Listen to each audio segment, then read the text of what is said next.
소나타의 택시 전용 모델이 나왔습니다.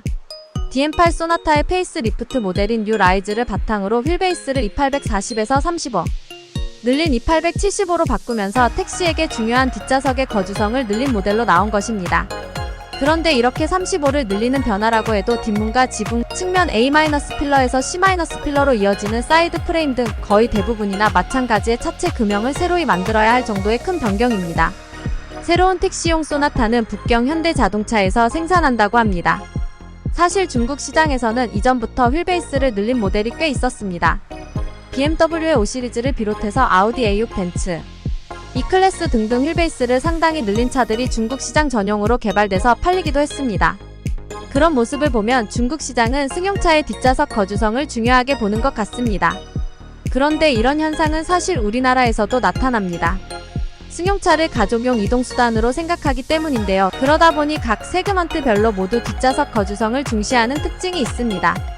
물론 휠베이스를 별도로 늘린 모델을 개발하기보다는 본래부터 뒷좌석 거주성을 중요하게 생각해서 개발하는 특징이 있었습니다. 그런데 이런 특징은 중국 내수 시장에서는 특히 더 많은 요구가 있었던 것 같습니다. 아무튼 그런 맥락과는 상관없이 자가용과 구분되는 택시 전용 모델이 되었다는 것은 주목할 만한 일입니다. 미국에서도 택시나 순찰차 등으로 쓰이는 긴 휠베이스를 가진 차들이 있습니다. 대표적으로 포드의 크라운 빅토리어 같은 차종이 있는데요. 물론 그 차종은 택시나 순찰차 이외에도 보통의 소비자들도 사서 타는 경우가 많습니다. 미국에서 팔리는 빅토리아 같은 모델은 앞좌석이 벤츠처럼 하나로 연결돼 있고 기어 시프트 레버가 운전석 스티어링 컬럼에 달려 있어서 경우에 따라서는 앞좌석에도 3사람이 앉을 수도 있어서 6인승 승용차라고도 이야기합니다. 물론 6명이 모두 타는 경우는 드물겠지만 그야말로 미국의 라이프 스타일을 보여주는 거주성 중심의 승용차가 저러한 대형 승용차들입니다. 우리나라에서는 대형 승용차는 모두 럭셔리 콘셉트의 고급 승용차지만 미국에서는 실용적인 목적의 대형 승용차 시장이 꽤 큽니다.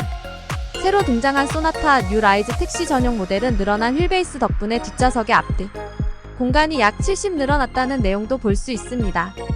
소나타 자체의 뒷좌석 거주성도 좋은 편인데요. 거기에서 더 공간을 확보했으니 뒷좌석 공간은 넉넉할 것으로 보입니다. 사진으로 보는 뒷좌석은 상당히 넓어 보이는 게 사실입니다.